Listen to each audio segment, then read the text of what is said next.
Before we start, I would like to invite all of us to please sit beautifully, relaxingly, with the back upright. Bring our mind back to this Assembly of Stars meditation hall.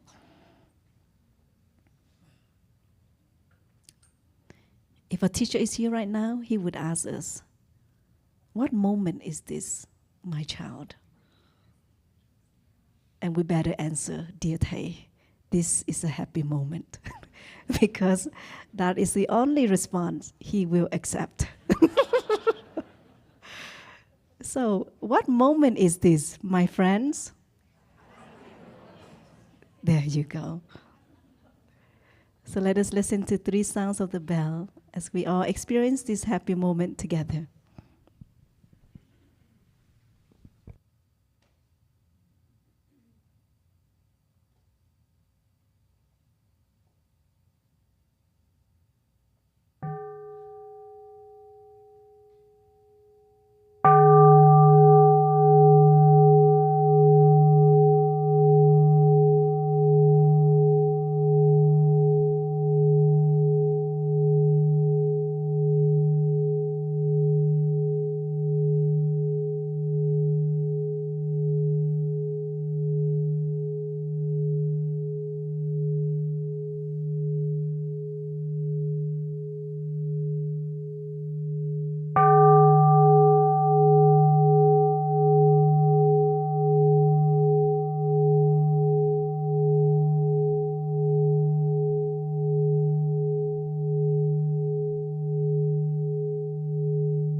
Good evening, dear Sangha. Today is Tuesday, August 20th, in the year 2024. We are in for our retreat, Earth or True Nature, at YMCA Essex Park. Welcome to the Engage Ethics 5 Mindfulness Trainings Fireside Chat. It's not going to be a presentation tonight. For those of you who have attended our retreats in the past, we usually call it the 5 Mindfulness Trainings presentation, right? I prefer not to call that for tonight. Tonight, we will call it Fireside Chat. And I will be the interviewer, the moderator, the troublemaker. I am known as Plum Village Oprah. And tonight, these are my special guests. So we will be making a lot of eye contact up here.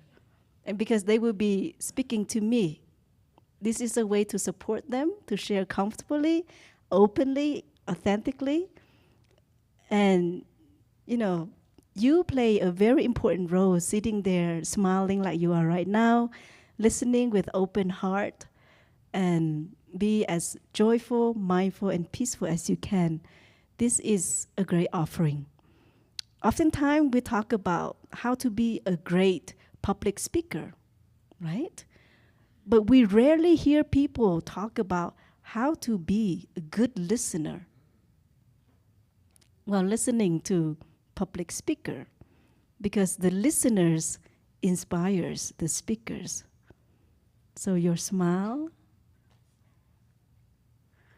your love, we can feel it all the way up here. And the panelists, please feel free to drink your tea. It is my hope to make tonight's session as intimate and open as possible. We really want to dig deep to the earth, like down to earth. Because this is what inspired all of us to bring the 5 mindfulness trainings into our daily life. I like to call it fireside chat, because when I attended the fireside chat at Dreamforce, the Salesforce host, it was very intimate. And I went online and searched what is the history behind fireside chat.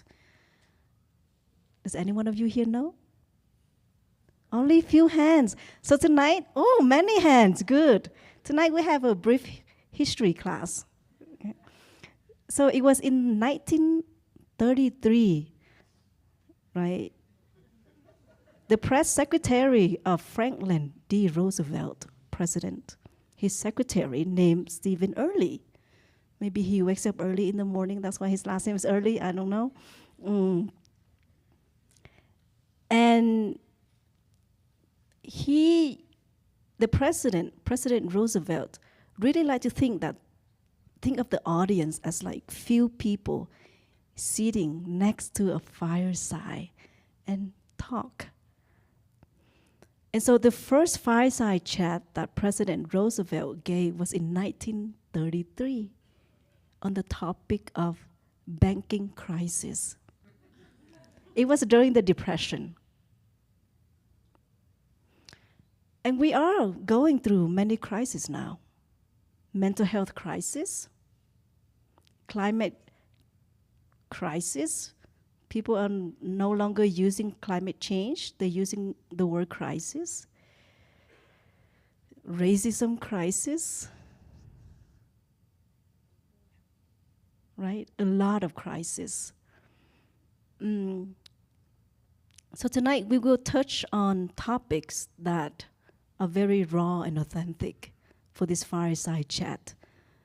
And of course there will be humor, because in stories sometimes we hear and we like to bring humor into the Dharma. If the Dharma is too serious, it will scare the children. And we will scare our family. It's scary to be so serious all the time. So it's a very informal and casual session that we'll be having. But that doesn't mean that it will lack the Dharma and the essence of the 5 mindfulness trainings. Before we start, I'd like to invite our special guests, if you could briefly introduce yourself. And we met yesterday, and it was really nice to hear from them. So today, how special it is that all of us here get to hear from them too. Thank you.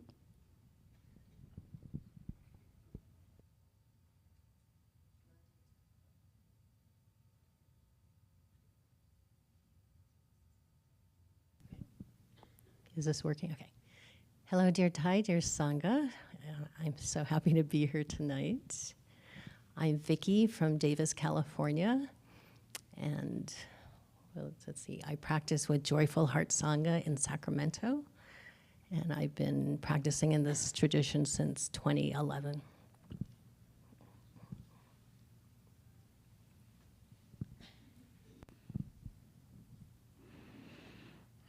Dear respected Thai, dear siblings and friends, my name is Linz.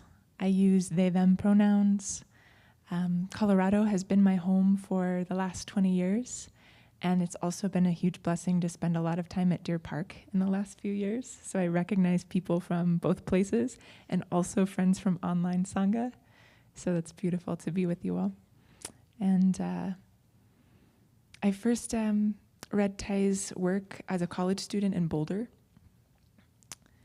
and was able to hear him speak. I think it was maybe 2007 when the Sangha came through Colorado, and began practicing mindfulness daily in 2016 and regularly with Plum Village Sanghas starting in 2020. I'm the newest practitioner on the panel, so my sharing will maybe be kind of what a newer practitioner has in terms of experience. Already a lot of transformation, and also already what feels like a long way to go. I'm also a former academic librarian. That was my sort of first career, and have been in a career transition this last couple of years, in large part due to the practice. So that's a little bit about me.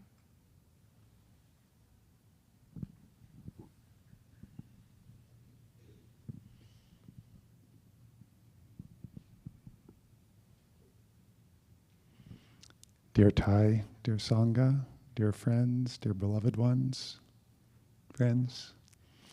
My name is Paul, and I live in Fort Collins, Colorado, and practice with Peaceful Heart Sangha. I went on my first retreat in this tradition in 2004 and received the 5 mindfulness trainings on that first retreat. At that time, I was an electrical engineer, working in high tech, working in the semiconductor industry. And since then, as a result of my practice and my association with the Sangha and all the changes that brought inside of me, I made a few changes in my life, including a career change. I'm now a psychotherapist. I specialize in couples and family therapy and trauma therapy. And I think I already said that I sit with Peaceful Heart Sangha in Fort Collins, and I've been to Deer Park and Plum Village and Blue Cliff, and my first retreat was at the Monastery in Vermont, which no longer exists. They relocated to Blue Cliff in New York. I think that's enough for now. Thank you. Thank you. And Vicky, when did you attend first retreat with a teacher or in our tradition?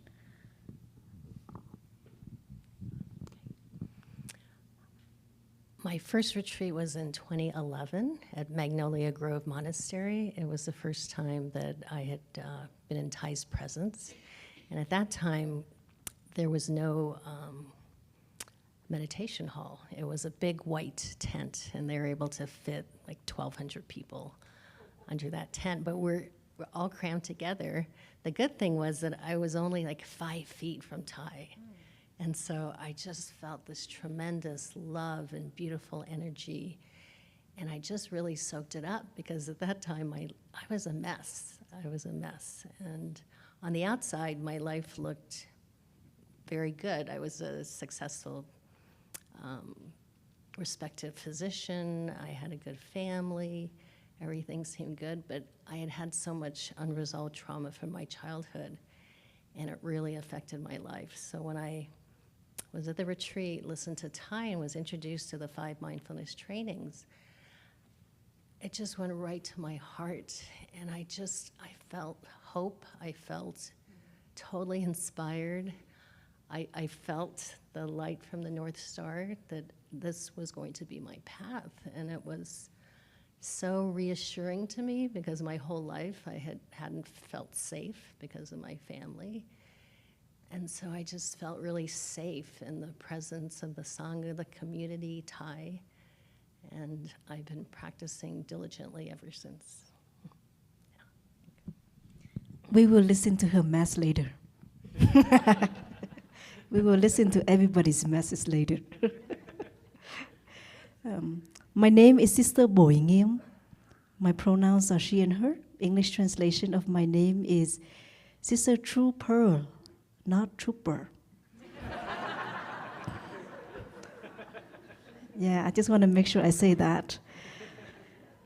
I live in Magnolia Grove Monastery for 12 years, and I just moved to Deer Park for 11 months.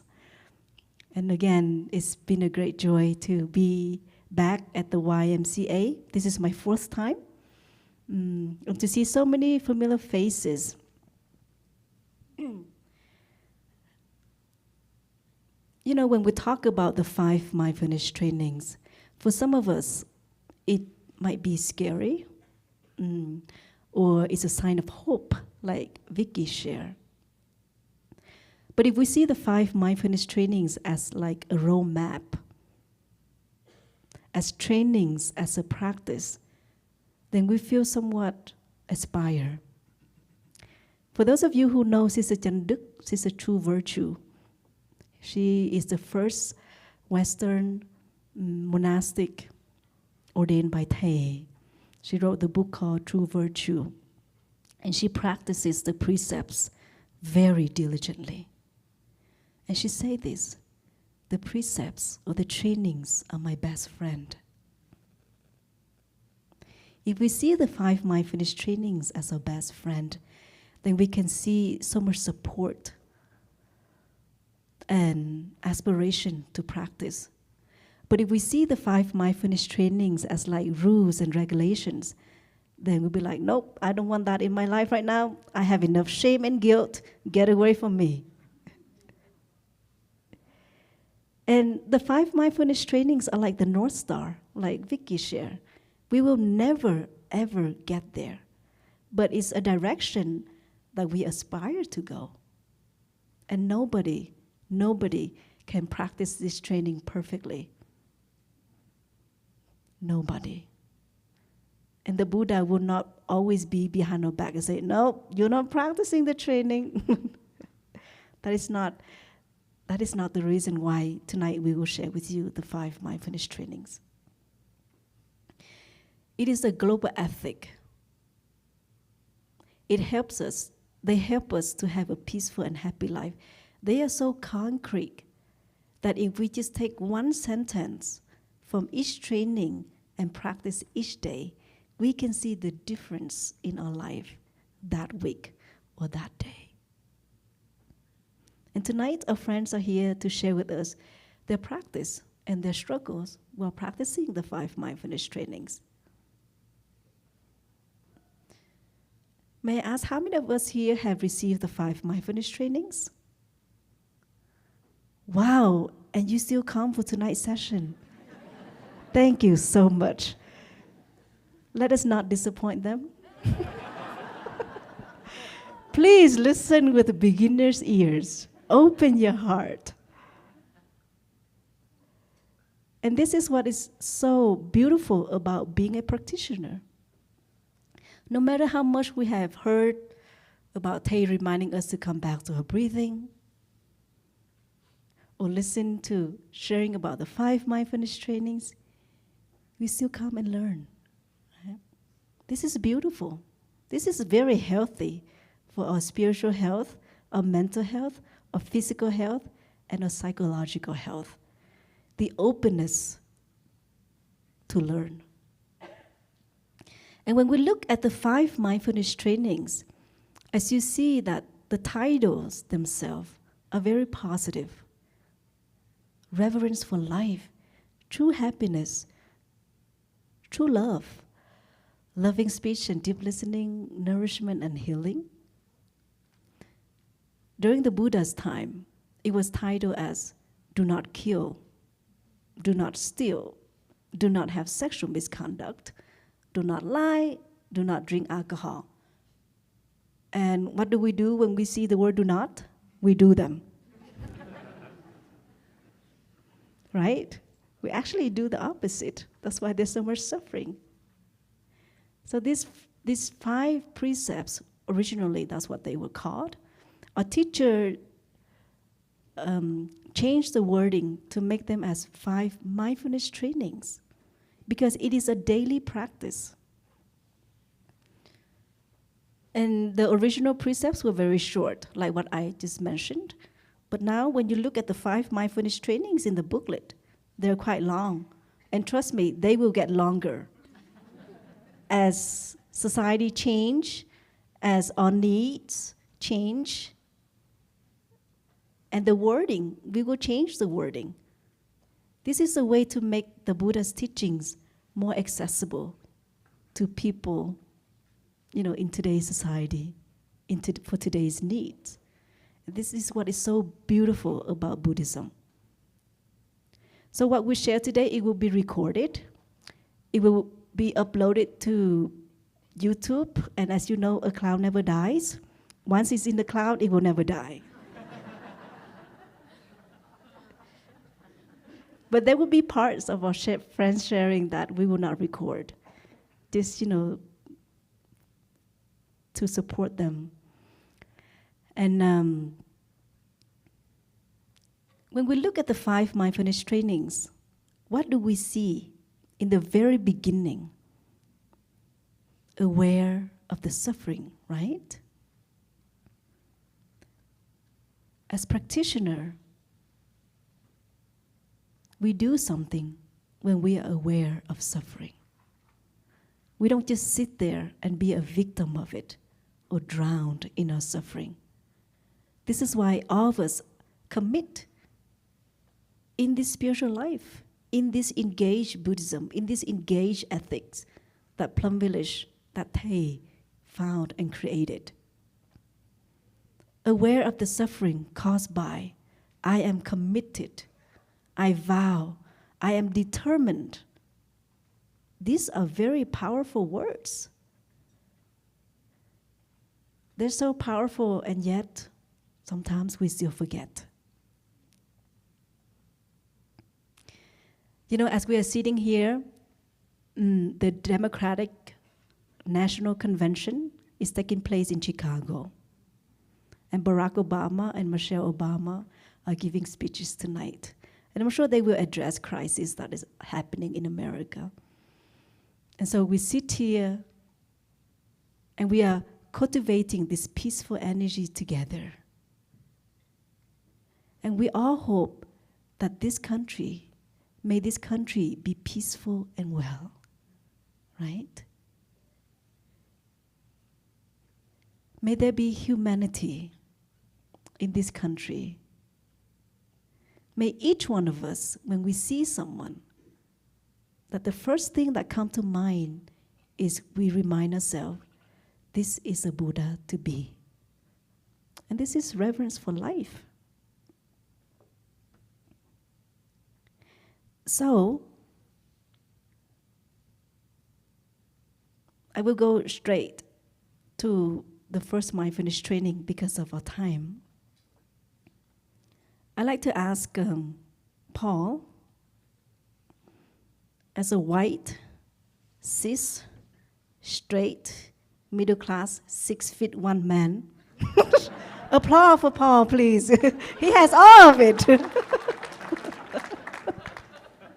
All the privilege to help him be successful in America.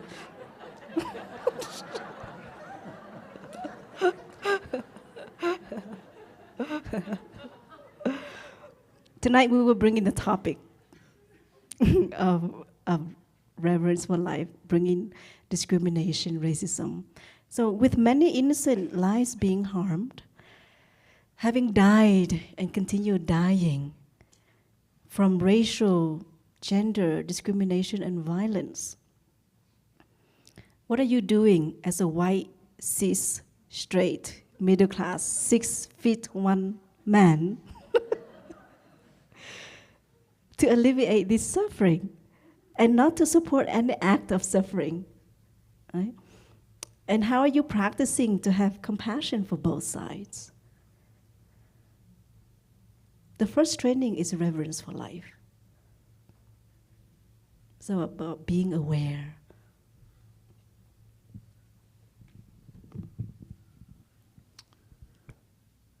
Thank you, sister, for starting us off with such an easy question. I now feel so relaxed.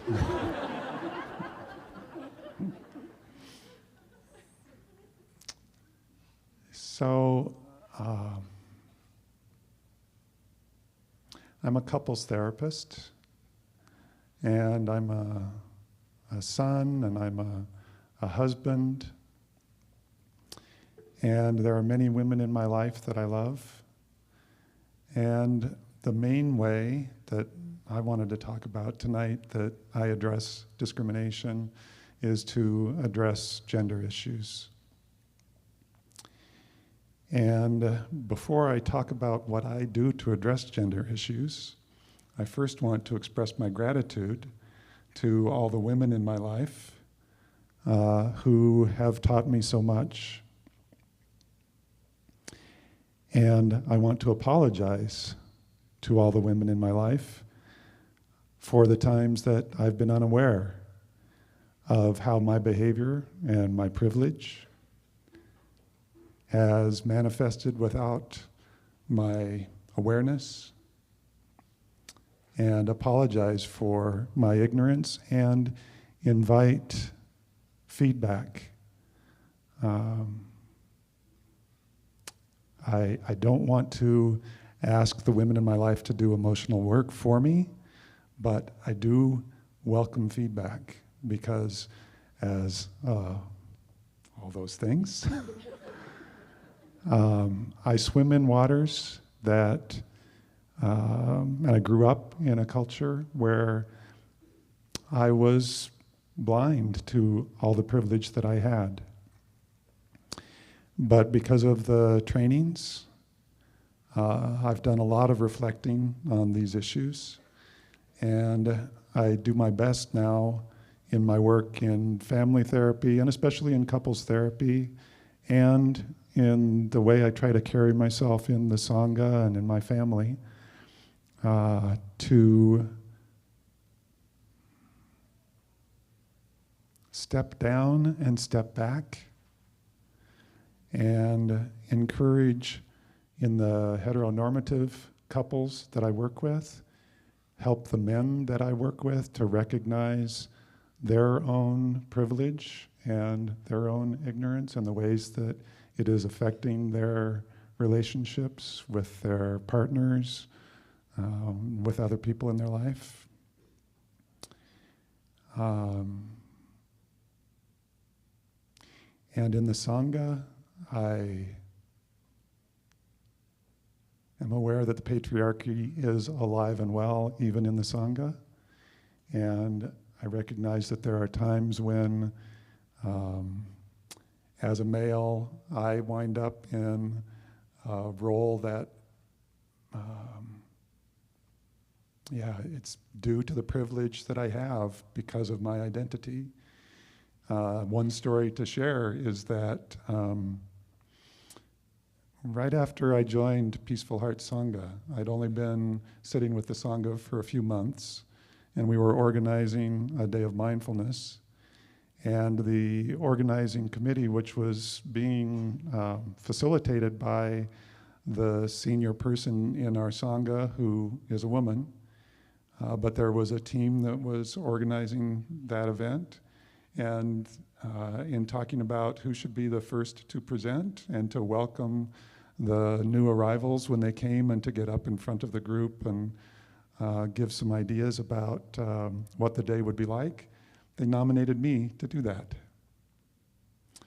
And that's just one example of the ways that my male privilege manifests. And I make every effort now to step down and step back and to ask the men in my life to do the same so that we can rebalance and so that we can live in harmony, all of us.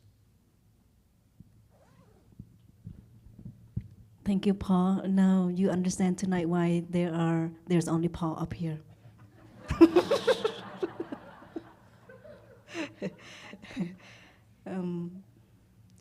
The first mindfulness training, Reverence for Life, oftentimes in the presentations in the past,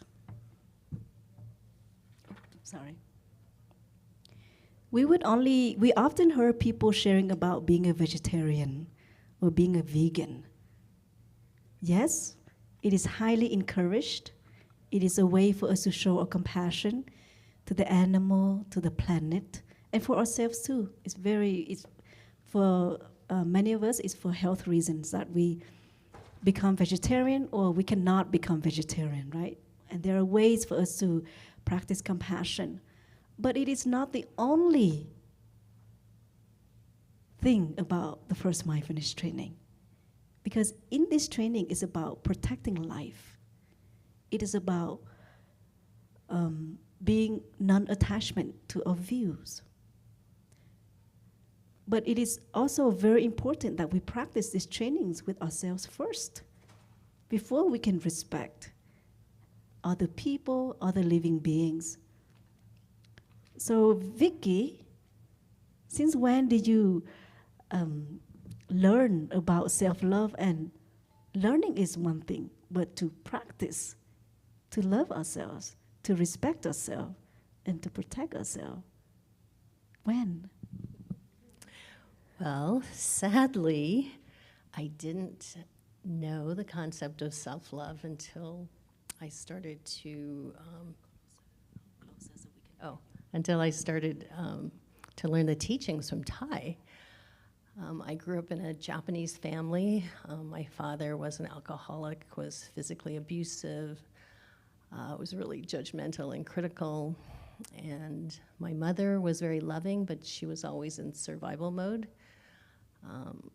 And so it was a very difficult life. And I ended up just like trying to be invisible and just wanting to disappear, walking on eggshells, because I never knew when my father was going to have these rages or anger outbursts. And so I didn't really experience love growing up in my home. And I think my nervous system was very dysregulated since I was a child. And I ended up being super driven to prove to myself that I was worth something. And so that's why I became a doctor. It was good for many reasons, but it was not good for quite a few reasons. It was such a difficult training and lifestyle that I wasn't able to take care of myself. I was really good at taking care of everybody else, but not myself. And I didn't have that self-love, so it wasn't until I was introduced to these teachings, and I read Thai's book, Teachings on Love, and I also listened to a talk by Sister D, and she was talking about how we have to cultivate self-love because it doesn't come naturally. And she said, every day, if you could say to yourself, I appreciate you, I love you, I'm here for you. She said, if you do that, at least 3 times a day, she said, you'll notice an incredible transformation. And so I started working with that. And it was very foreign to me because I never told myself that I loved myself. And when I would say those words, I would put my hand on my heart too. And it was transformative. And I finally understood self-love. And according to the teachings, you have to have love for yourself before you can have love for other people, animals, plants, minerals. And you also have to protect yourself. You have to take care of yourself. And that was foreign to me too. I always took care of everybody else. So when I realized these teachings, all of the teachings, it needs to start with yourself. You have to have self-love. You have to have your own happiness inside. You have to practice deep listening and loving speech to yourself, and also practice nourishing yourself and healing. So that's where the healing comes from. And I just realized recently, I've been studying these practices since 2011, but it was only recently that I saw that it has to start with myself. And so I was very grateful for that insight. So the other thing that I wanted to teach you, besides those words that Sister D had recommended, which I'm going to say again. So I appreciate myself. Well, you can say, I appreciate you. I love you. I'm here for you. And then there's also a way that you can do a wonderful self-hug. So I'm just going to teach it to you that I learned from one of my trauma teachers. So you take your hand and you put it in one armpit, and then you take the other hand across your shoulder, and you just squeeze. And it just feels like a very comforting hug, which is very different from going like this. It's like when you do this, it just feels like a warm, comfortable hug. And so sometimes when I'm not feeling very good, I'll do that. I'll say those words and I'll do that, and it really helps me. Thank you. Thank you so much, Vicky. And we can practice that together. We may put a hand on our heart and just say silently what Vicky shared as we listen to one sound of the bell.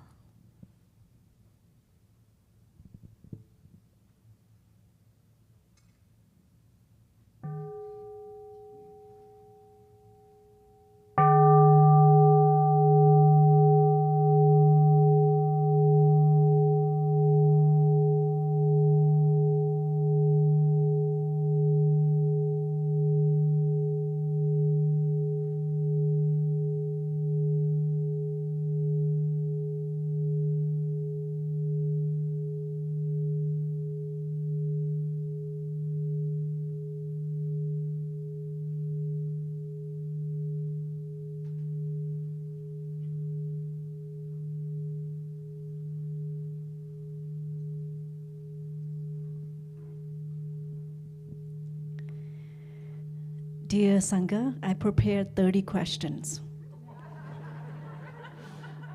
One of my favorite hobbies is to ask questions.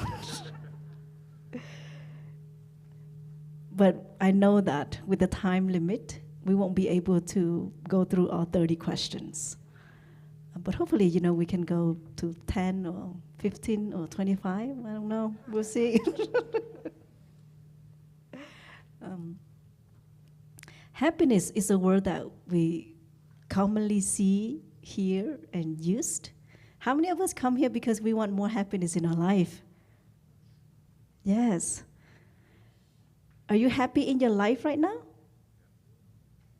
That's wonderful.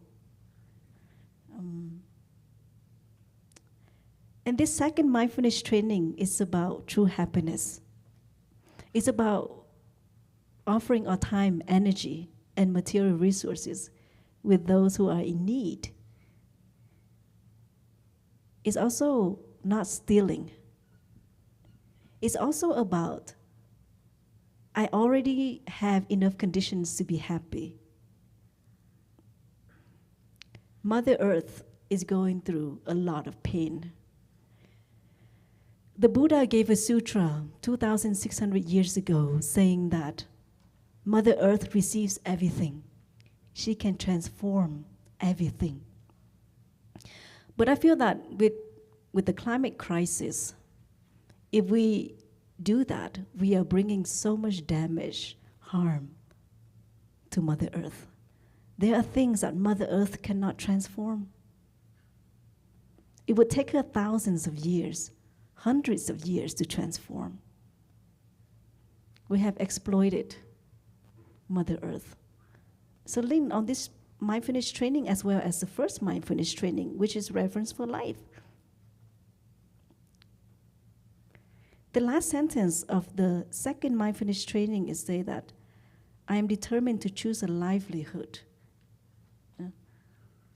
to stop contributing to climate change, to preserve our precious planet. So as a practitioner and you want to protect Mother Earth, respect Mother Earth, if there's something that you would like to say to Mother Earth right now, what would you like to say to her? And how are you taking care of Mother Earth and not letting despair, anger overwhelm you? Because when we talk about climate these days, we feel this great burden, right? We see that there's no way out.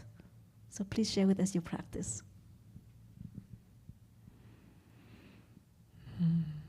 Dear friends,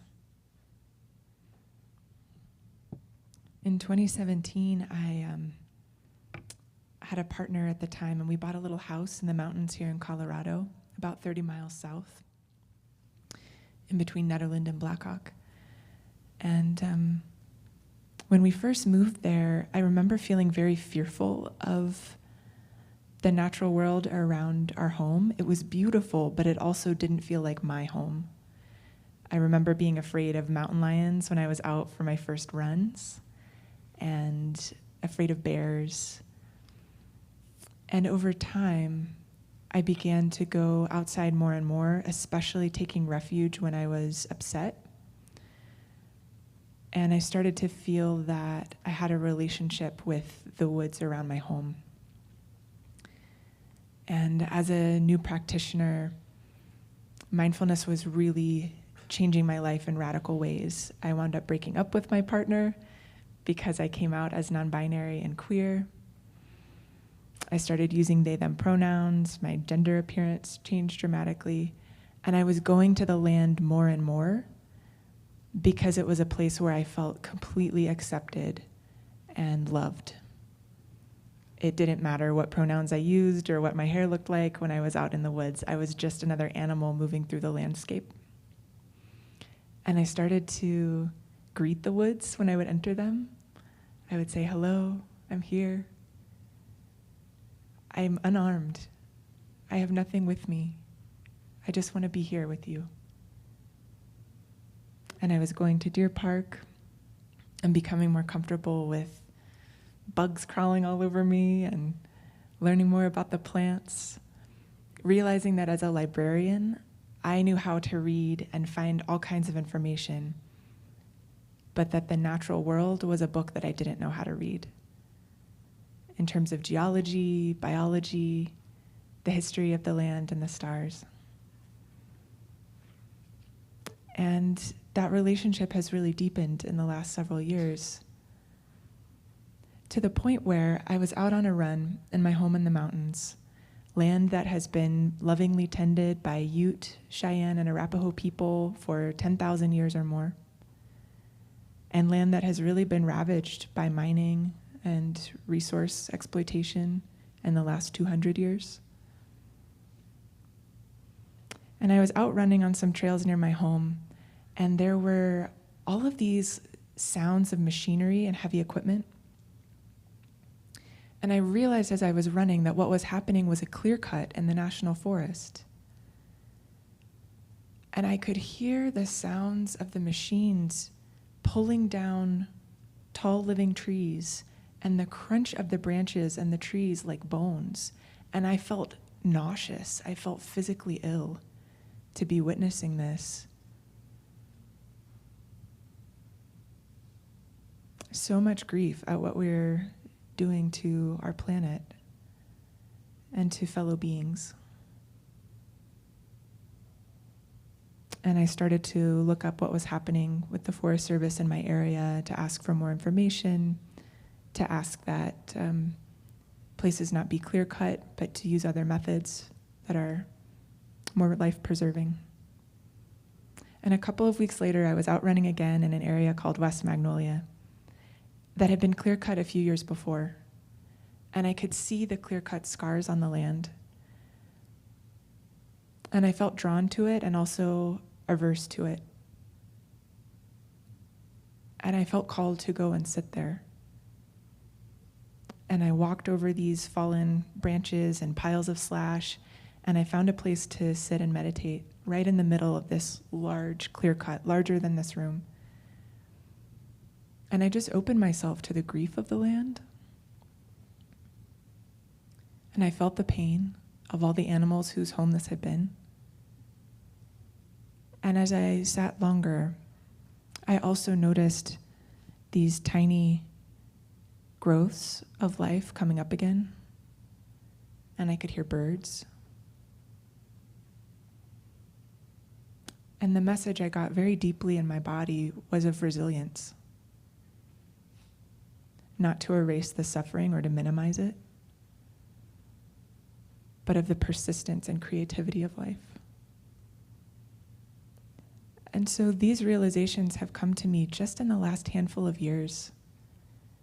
And as part of this career transition, it feels deeply meaningful to help other people connect and understand the relationship with place, the way that many indigenous peoples have been carrying for millennia, the way that all of our ancestors have, and to come home to those understandings that are part of our birthright.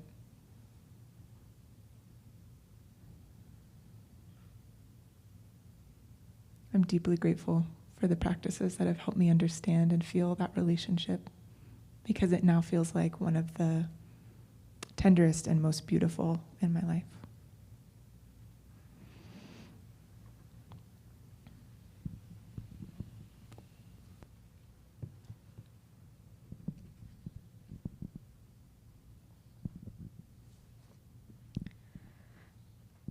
Paul, the second mindfulness training, True Happiness, also invites us to stop running after wealth, fame, power, and sensual pleasure. You shared earlier that you used to work in the tech industry, and now you're a psychotherapist. At what point in your life you say to yourself, I have enough? And what has helped you to stop running? And what insights did stopping you have gained by practice stopping that you have gained? You know, in the United States, it's about running, having this, having that. But there's power of insights in stopping. And of course, we all are still practicing, right? And if there's an urge inside that pushes you to run after these things, what are you doing to stop the running?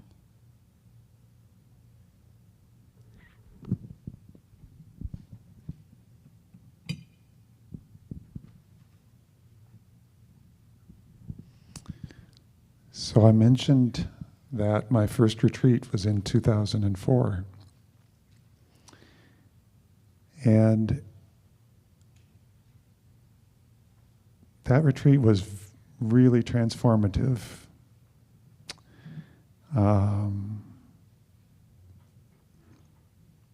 Before that retreat, I was working in high tech. I was not driven by any particular ethic. I was a thrill seeker. I was an adrenaline junkie. As an electrical engineer, I was making good money, and I was doing things like skydiving and scuba diving, and I had my pilot's license, and I rode my bike fast, and just all kinds of exciting stuff. And ultimately, my relationships were not deep. My relationships were shallow. My romantic relationships had come and gone. My personal relationships were not as deep as what I felt like I wanted to have. And that's what brought me to reading my first book by Thay and going on this first retreat. And by the end of that retreat, which was a small one at Maple Forest Monastery in Vermont, it was the first time I'd ever heard of the word Sangha. And I learned so much on that retreat, intellectually, but more importantly, it really opened my heart in a way that I had never experienced. And you know, the first 3 days of the retreat, I thought, what the heck am I doing here? And when the monks came and picked me up in a van from the bus stop, so I had flown to Boston, I'd taken a bus to someplace near the monastery, and the monks came in a van and picked me up from the bus stop. And I was kind of terrified when the brown-robed monks came and picked me up, and I thought, am I gonna get brainwashed and become a member of a cult? And the first 3 days, so I grew up in a family where opening your heart and talking about your inner experience, that was not safe. That was just not safe. And the first 3 days of Dharma sharing, I didn't say a word. But by the end of that week, my heart had been broken open. And I had seen a really different way of living, of relating to people, and a different way of just being. And when I got home, I was driving up, I turned the corner, driving up the street to my house, and I just realized everything I have, this house, this car that I'm driving, it's all on loan. None of it has any permanent meaning. The only thing that has permanent meaning is relationships. It's about love.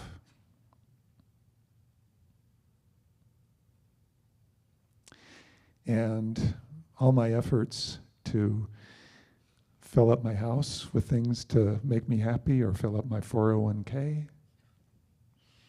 it's not getting me any closer to deep relationships.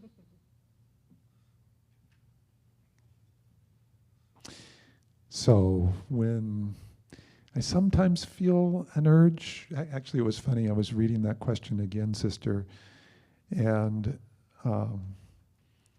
there's a line in your question about what benefit have you had from stopping.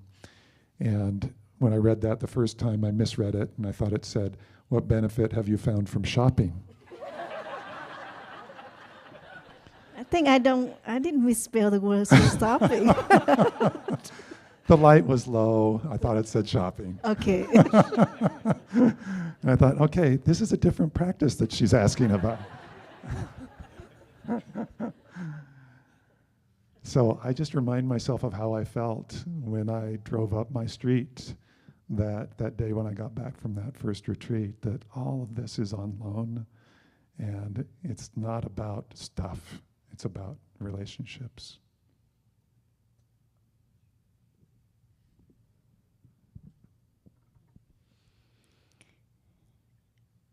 Thank you so much for sharing with us about the relationship.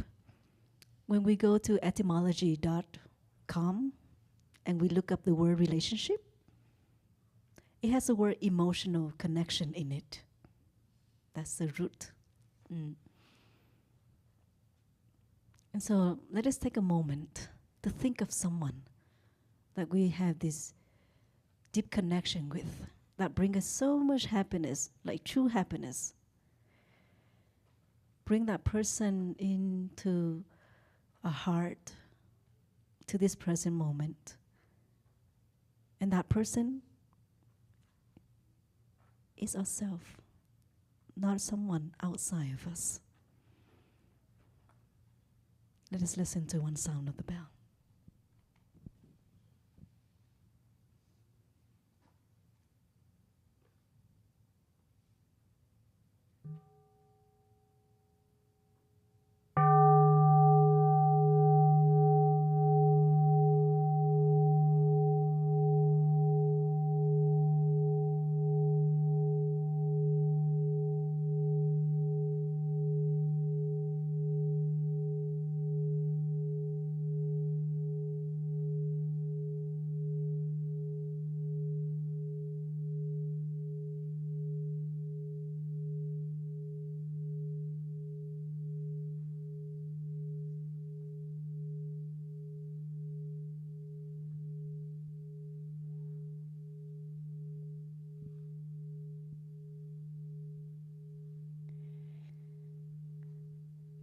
And when talking about relationship,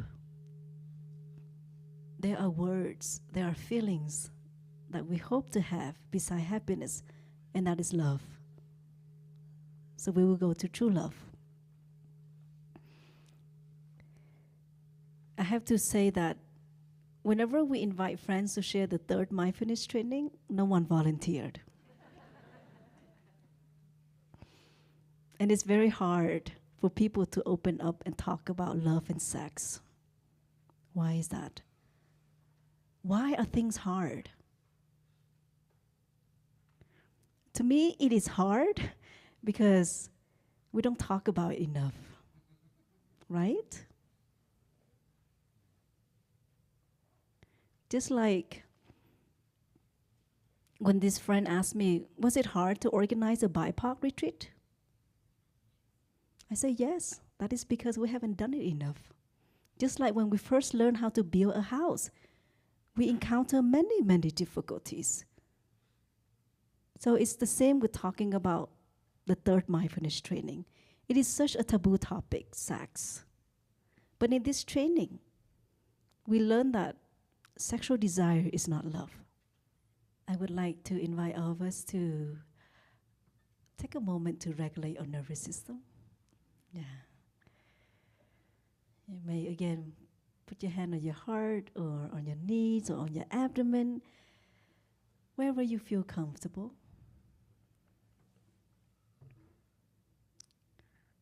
And just say to yourself, like what Vicky said to herself, breathing in, I have arrived. Breathing out, safe, safe, safe.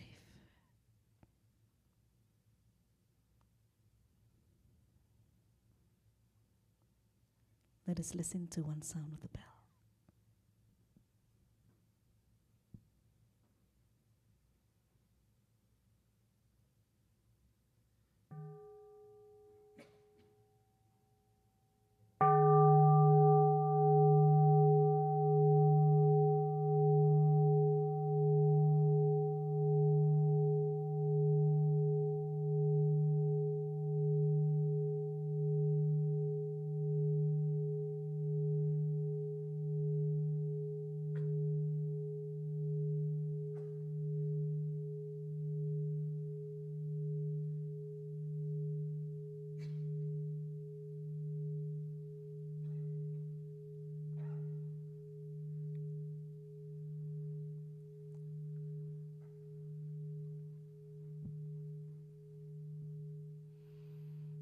Thank you, dear Sangha, for your practice. As I shared earlier, that these trainings will get longer in the future, just like the third mindfulness training. We last revised it in summer of 2022 with many friends in the LGBTQIA+ community as well as ally. Wrote a long letter to the Plum Village Monastics community asking to add sentences to make these trainings supportive to our friends in the LGBTQIA+ community. And we know that with over 100 anti-LGBTQ+ legislations and laws taking place in the United States over the past 5 years. So Lynn, how do you see this training as a place of healing and refuge for our friends in the LGBTQIA+ community? So this is one question. Another question that I'd like to add on to this is about polyamory. Anyone here Gen Z? Oh my goodness, only few Gen Z. Flowers for Gen Z for being here. Thank you, Gen Z. Millennials? Wonderful. So Pew Research Center found that 19% of Gen Z members have experienced polyamorous relationship. Many people think that there are many myths and misunderstanding about, being in a polyamorous relationship. Like it's about having a lot of sex. It's about being afraid of commitment. It's about infidelity, betrayal. But how can we have better understanding and commit not to discriminate as ways to support the diversity of human experience? So if you could share on that. Thank you, Linz.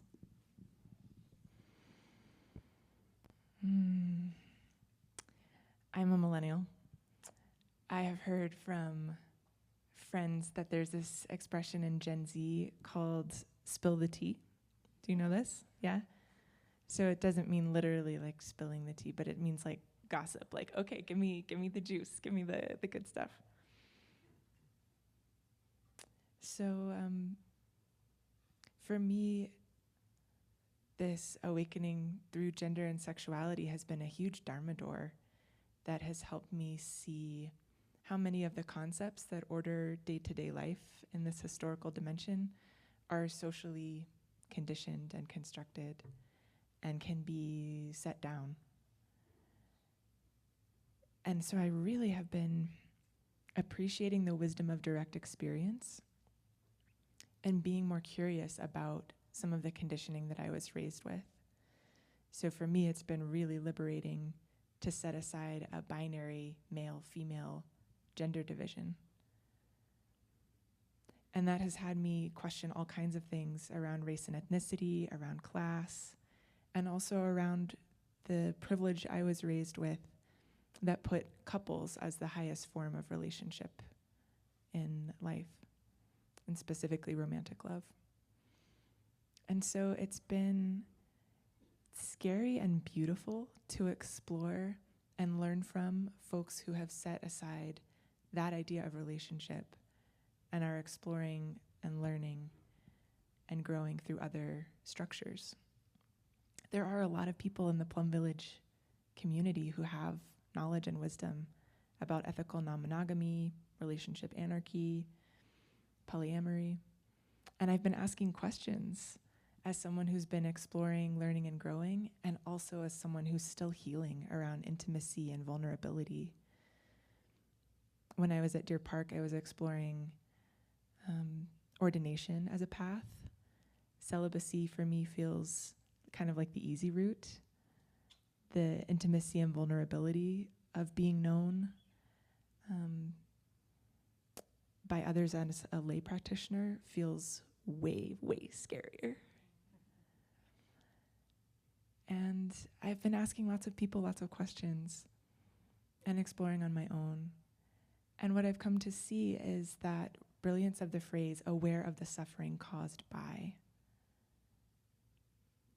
And so for me, there are folks that I've talked to, that I've been friends with, and that I've explored relationship with, where their structures are not celibacy and they're not couple structures.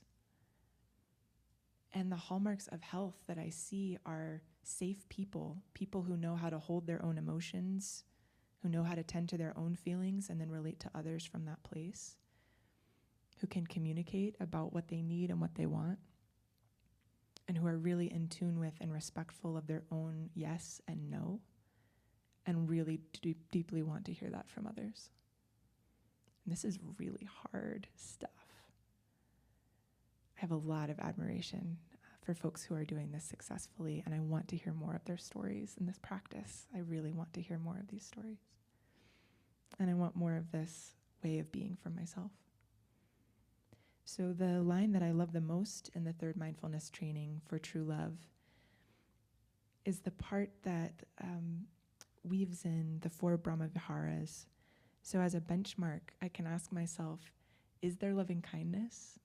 Is there joy? Is there compassion? Is there equanimity? Whether it's a friendship, a family relationship, a mentorship, or some form of romantic love. And if those qualities are present, that feels like a really good sign to me, right?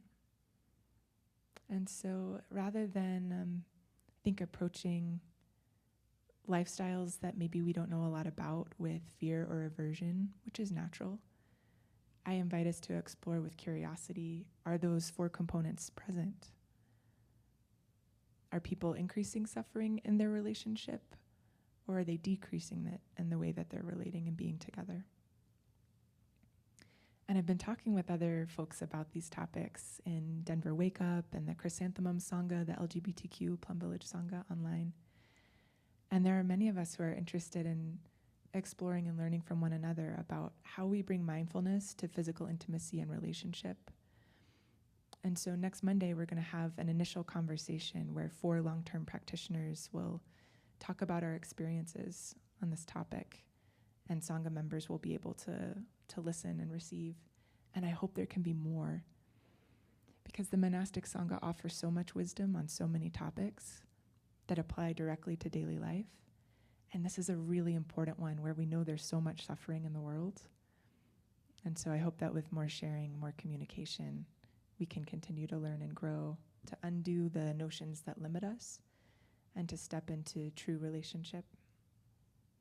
So, thank you.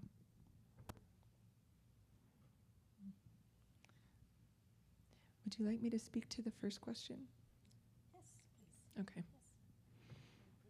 Mm-hmm.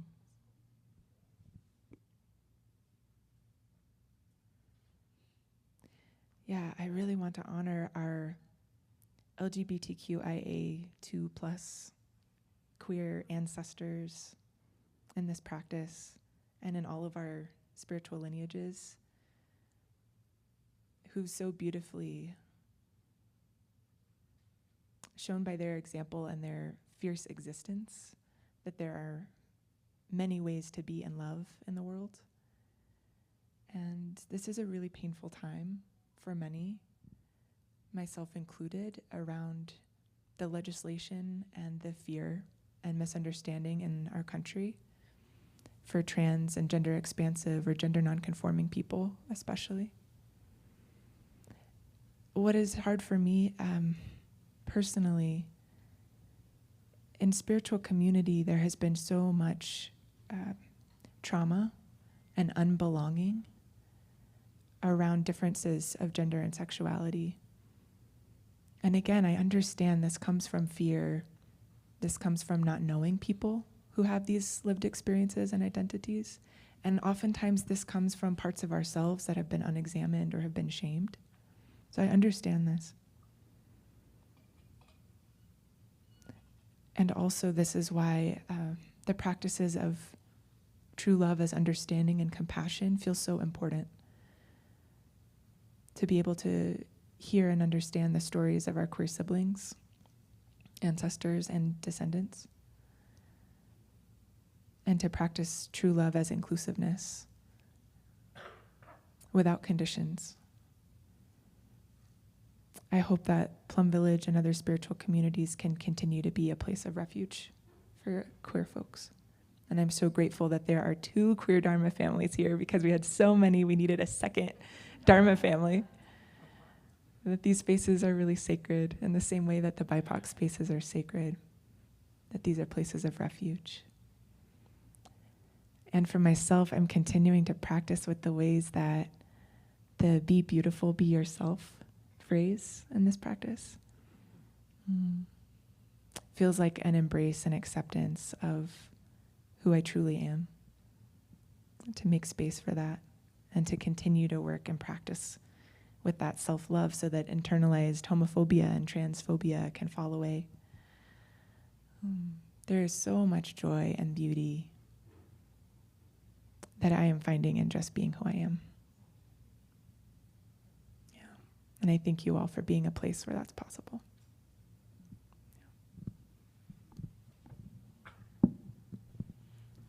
Thank you so much for that very heartfelt sharing. I'd like to ask Paul a very hard question concerning this training. He says, just surprise me, sister. Okay, now I will surprise you.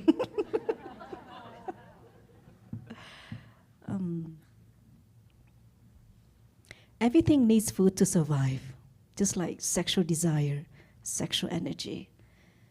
And this sexual desire is so powerful. And if we don't know how to take care of it, it's so destructive. Statistics say that 1 in 3 women experience sexual abuse, right? 1 in 3 men or boys. This is because this sexual energy is not well taken care of. So as a practitioner, as a man, as someone who have great compassion and who work with couple therapy, 2 questions. First one, have you ever found true love? You better say yes, because your wife is down there.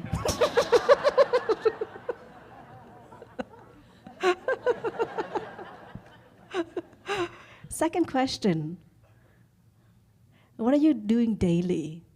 Or what are you doing? What are some concrete steps that you do to take care of your sexual energy, sexual desire, that you would like to share with everyone in here? Who here wants to know? Raise your hand. You see? Even I want to know, and I'm a nun. And don't think that as monastics, we don't have that sexual desire or sexual energy. We do. And if we don't practice, we cause a lot of harm. We have seen spiritual leaders, teachers, done so much harm to children, right? I love to hear from a white man.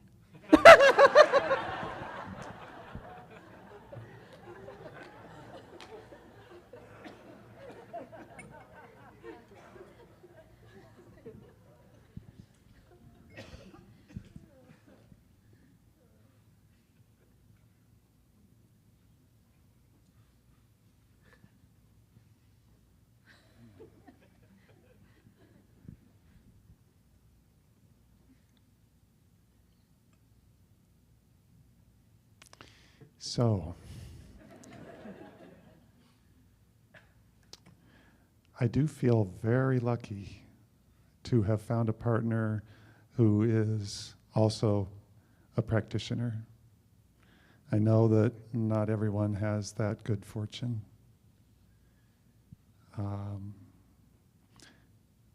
As I said before I became a practitioner, my romantic relationships came and went.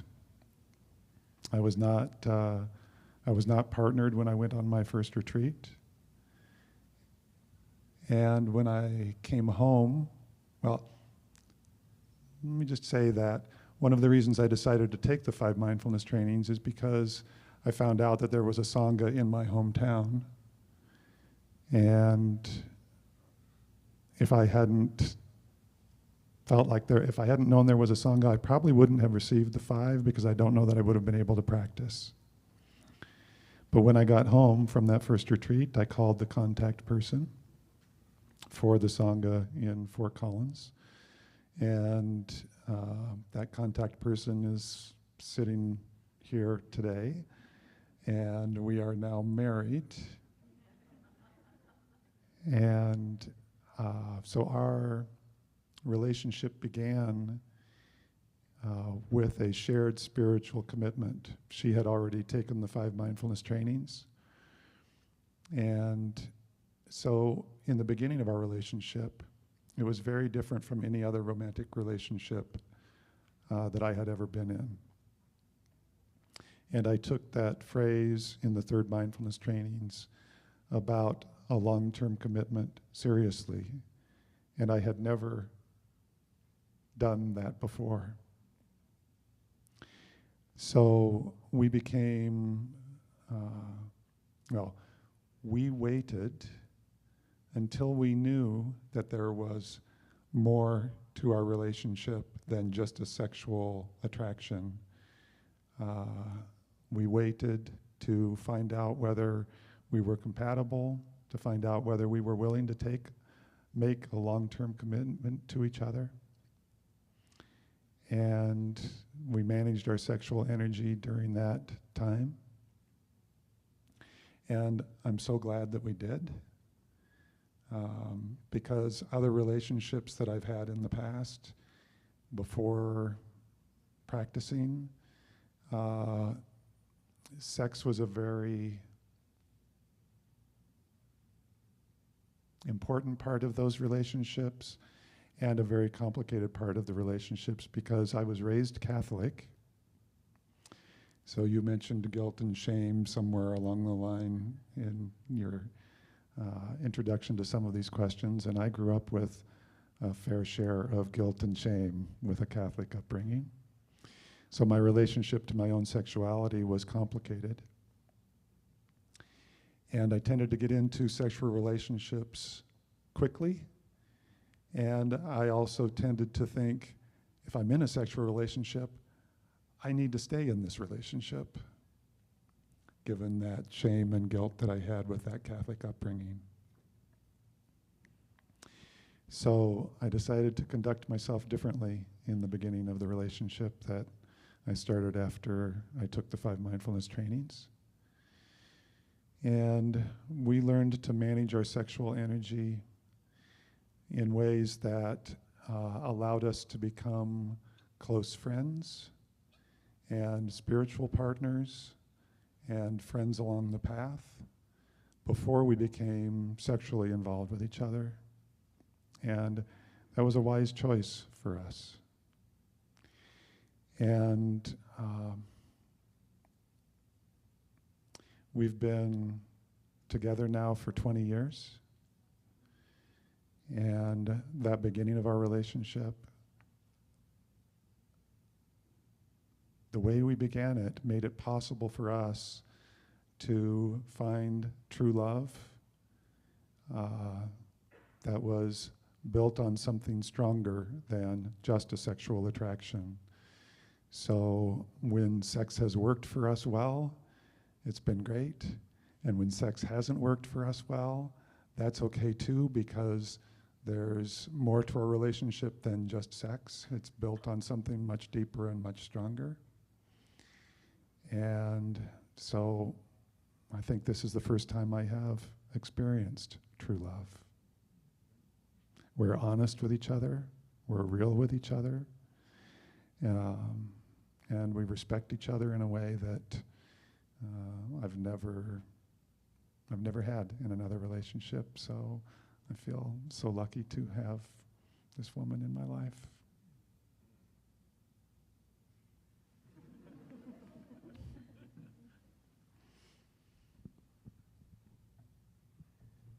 You didn't answer the second question. That's the hard question. How do you take care of your sexual energy? In case you forget, I repeat.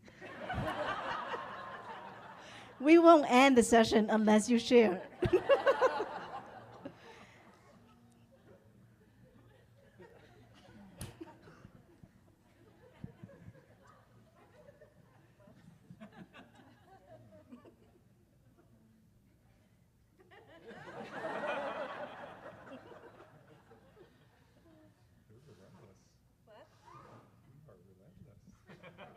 He say, I am relentless. She say, I'm tough. I'm Oprah, come on. I feel it's very important. I think it's so helpful and beneficial to hear from your experience. Linz? Could I speak to this one? Yes. Is that okay? But he will share his part. Great. Consent is also important. So, yeah, this is a practice for me that has been complex and nuanced. I grew up Southern Baptist, so lots more guilt and shame, and had abstinence-only education in my public school. Yeah. So for me, there's actually a practice of honoring and tending to my sexual energy as part of my creative life force. And so working with not suppressing it, but allowing it to come up, honoring it. Something that's been really helpful for me has been when I'm out running, I'm seeing all of these beautiful life forms, especially out in the mountain at Deer Park. There are these incredible cactus flowers, the yucca that's blooming, and seeing these life forms that are sexual reproductive organs. They're in the world. They're not ashamed. They're part of nature. And realizing that, oh, my body and human nature are a mirror. We are children of the earth, right? Seeing how natural these things are in nature, also helping me honor these in myself. And so practices of self-love for me have been getting to know my body, really spending time and being present with my skin, with my breath, understanding what feels good and what doesn't, and taking time to nurture that relationship has been very healing. I'm also, with some friends, some OI mentors of mine, looking for more Dharma talks that talk about healthy sexual energy and expression for lay people. We've got a little list going. I can share it with you if you want.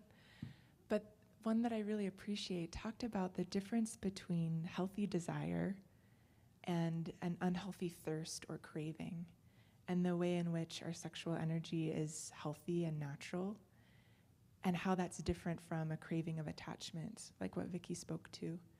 And so I've also been practicing honoring that. And last year I had a friend that I met at a retreat at Morning Sun in New Hampshire. And we had like a lot in common, had a great interest in one another. With career relationships, it's often really confusing. Like, are we friends? Are we maybe more than friends? Are we where do we fall in the spectrum? And so we got to know each other over several months, corresponding over text message and video message and talking on the phone. And we decided that she would come out and visit me here. And we agreed that when she got off the airplane, we didn't know if we would kiss or hug or just be friends for the week she was out here. And it was really beautiful to practice radically honest communication, to say, what feels good to you? What are you interested in? And for me to practice deep listening. What am I interested in? What do I actually want? And that's what we did for a week. And we did have sex, and it was a beautiful experience of being really present with one another. And for me, it felt like the healthy desire and not the thirst, because we'd spent so much time getting to know one another, talking one another, pausing, listening to one another. that it felt like such a joyful and playful experience, like a curious lab. Like, wow, how does this feel to you? Cool. Okay, let's do more of that. Or, okay, good to know. I won't do that. So those have been some of the ways I've been practicing lately. Thank you.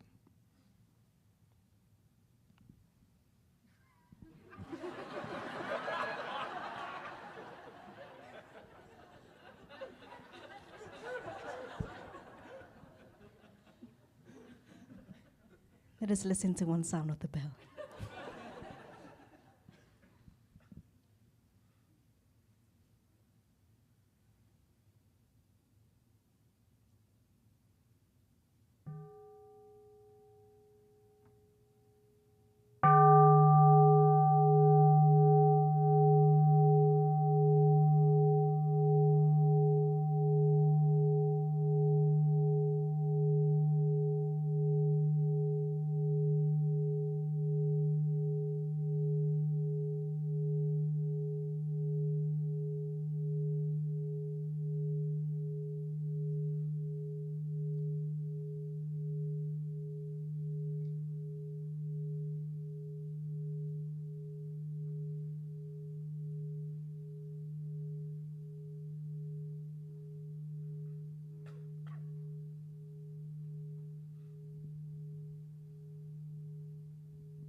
So I'm not a Gen Z, nor am I a millennial. And so I'm not as comfortable talking about sex in front of a group of this size.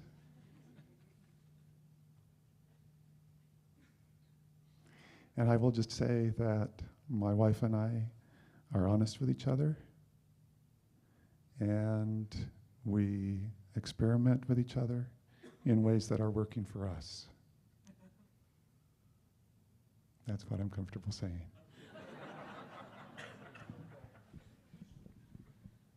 Thank you so much.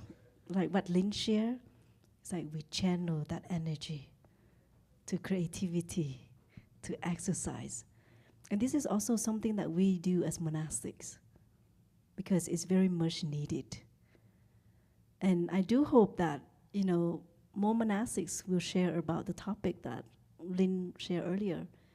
Why do we tend to be shy away from it, right? Because it's part of human. And it's something that is very beautiful when we have responsibility, true love, understanding. Yeah. And I remember in one Dharma talks, Thầy shared that if it wasn't for sex, the Buddha wouldn't exist. If it wasn't for sex, we wouldn't be sitting here, right? But how are we taking care of that sexual energy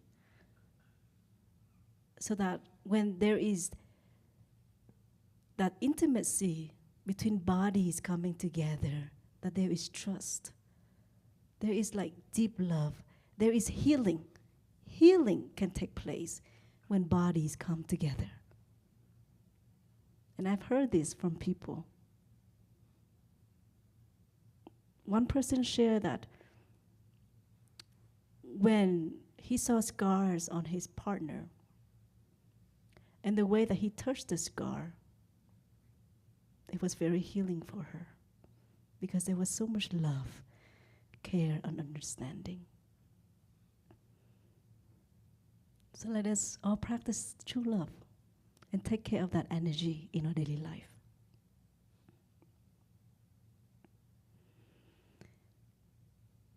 And just like in any relationship, we need to have loving speech and deep listening.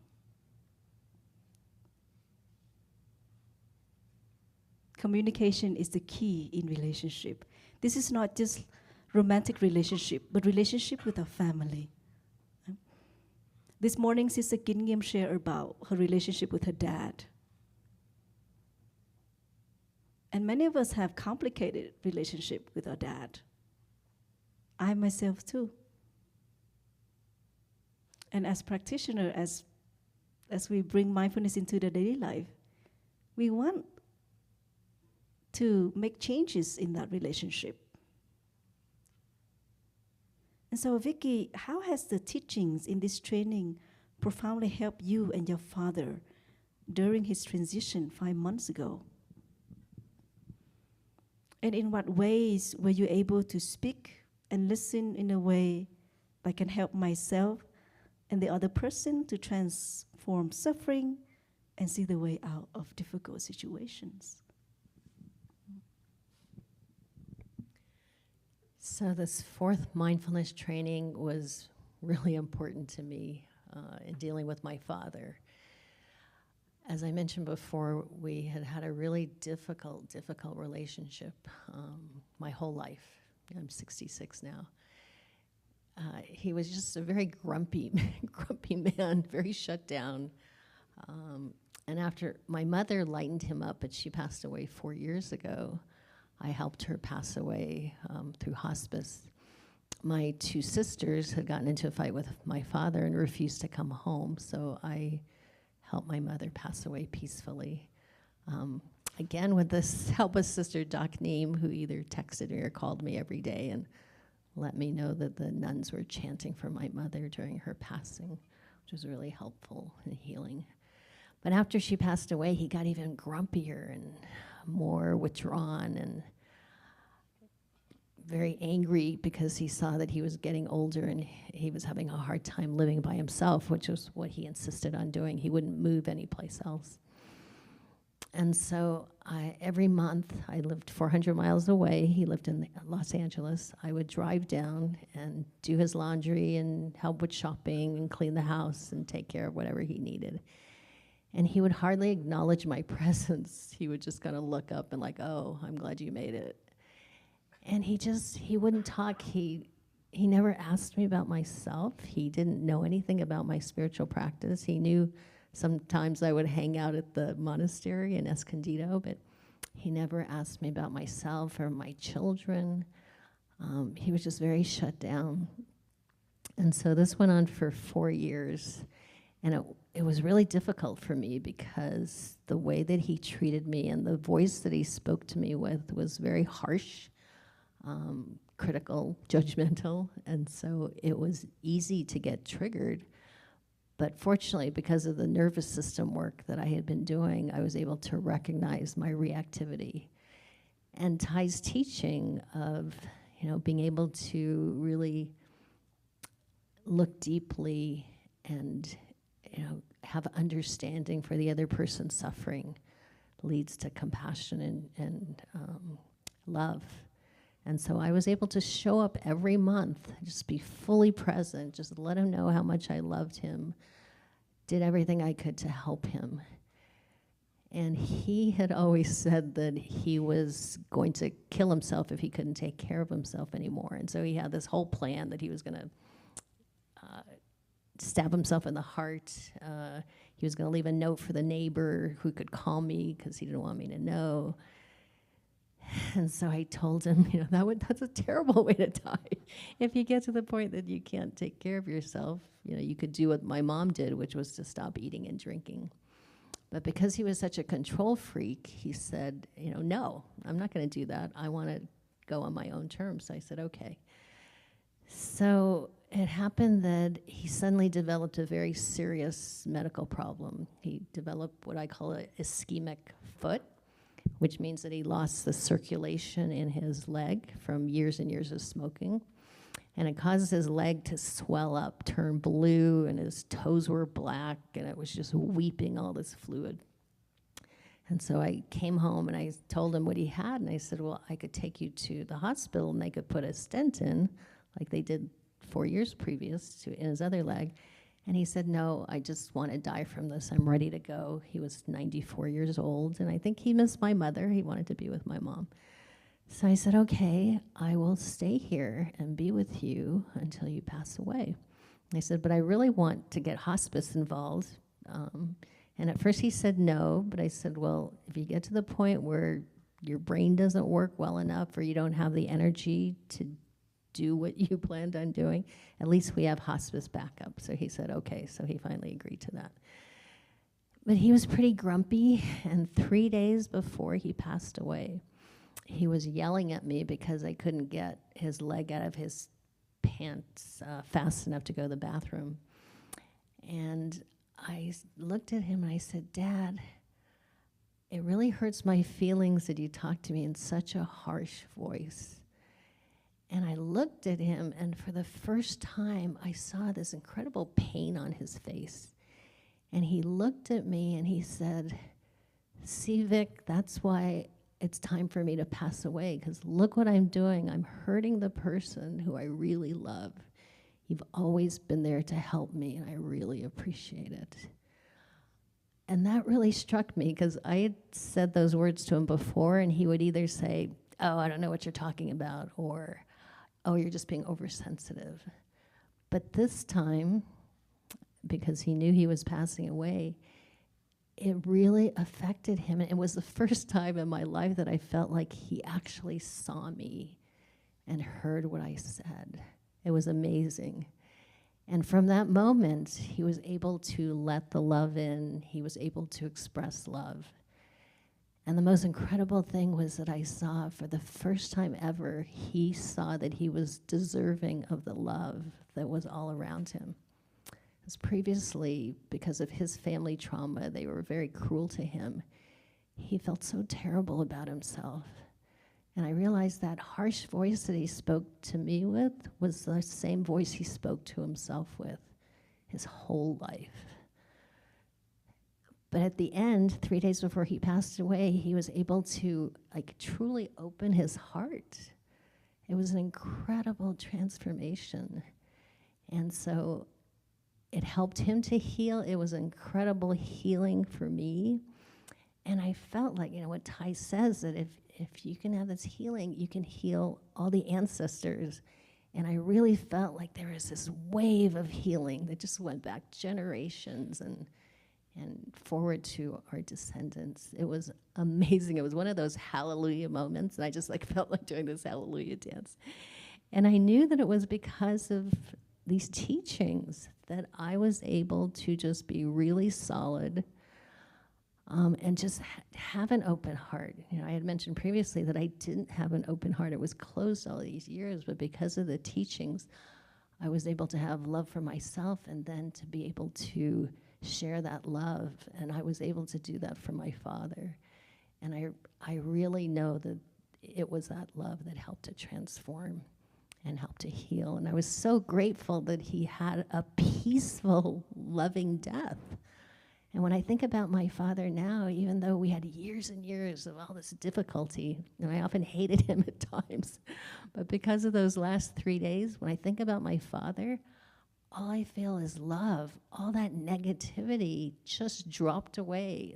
It's not even there anymore. It's like it disappeared, because the power of love, it's just so incredibly healing. And that's what I've gotten from this practice. This practice, it's called awakening the heart, but to me, it's called opening of the heart. When I think of awakening of the heart, I think of this heart that you just have to nudge and it awakens. But when you have opening of the heart, it's a heart that can be closed down from unresolved trauma, difficulties. And to find a way to just slowly open that heart so that it's fully open and can accept and transmit love, that is what the practice does.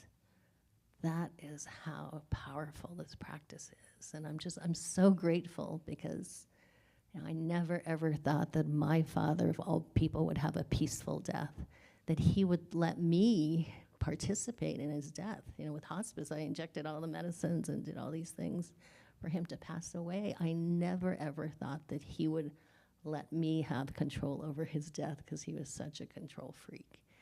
And it ended up being such a beautiful experience. And I'm so grateful. And it's really because of this practice. So thank you.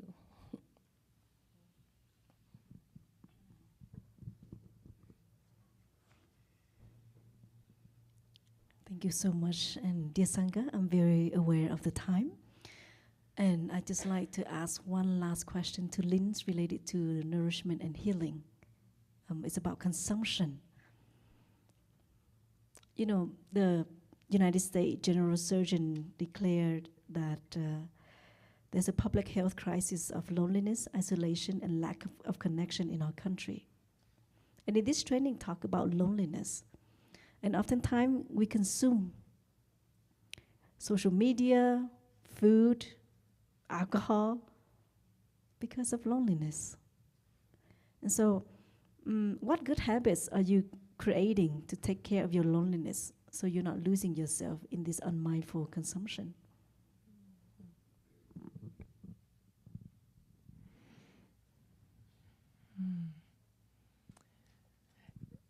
Yeah, I've really been practicing with stopping and turning towards my suffering when it's coming up, when I feel an urge to, go look at social media, tune out with a book or a TV show, or stay busy. That's really my coping mechanism. Overwork has really been that for me. And it continues to be a practice for sure. And I still have my little coping ways. Food, specifically peanut butter, are my little, like Brene Brown. It's not the size of the spoon. It's how much you can, yeah. So it's still a work in progress. But yeah, when I notice that there's that desire to run away, stopping right then. And for me, that includes going out and spending time on the land, because that's often where I feel held enough to let really big emotions move through. Another one would be Dharma sharing, like our groups today. Sometimes for me, it takes a crew of other people for me to let a really big emotion be witnessed and move through, to feel held, and that I'm not alone in that. So those are a couple. Yeah. Thank you so much, dear Sangha. Tomorrow, your facilitator will invite you to share the practice of the 5 mindfulness trainings, so you will hear more. There will be a ceremony of transmitting these trainings on Sunday, and the form is in the booklet that you may fill it out and give it to your facilitator. The latest is by Thursday during Dharma sharing time.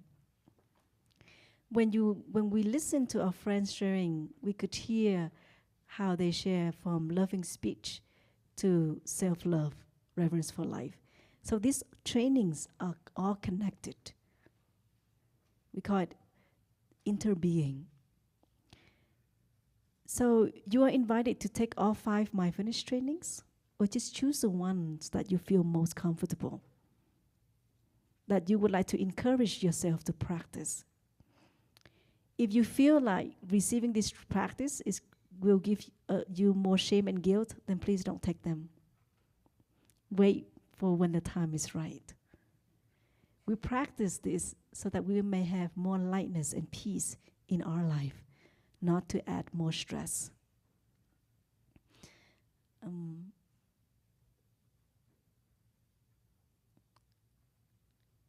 Please take the time to read the trainings mindfully and listen to our body. What does our instinct tell us? What is our intuition telling us? And to see, is this something that we make the aspiration, the commitment to receive? And we have few days to think about it. And so, if you're a basketball fan and a fan of Steph Curry, what does he do when he make very many good shots? He would do this. And he would say, night, night. So tonight, I'm very grateful to our 3 panelists. Great job. So night, night. And night, night to all of you for still being here with us. For practice deep listening and opening your heart to learn. Again, these trainings, the way that we practice, might work for our 3 panelists up here, but might not work for everyone. So it is through meeting our needs, understanding our body, our mind, our spirit. And these trainings are encouragement, are invitation. So once again, thank you so much, dear friends. If you have any questions, you may ask your facilitators. Please don't come to me. I am done. I'm just kidding. I'm here for you. That's my practice. So thank you so much, dear everyone. Thank you, monastics, for being here. Sound team, tech team. Night, night, everyone. Let us listen to 3 sounds of the bell.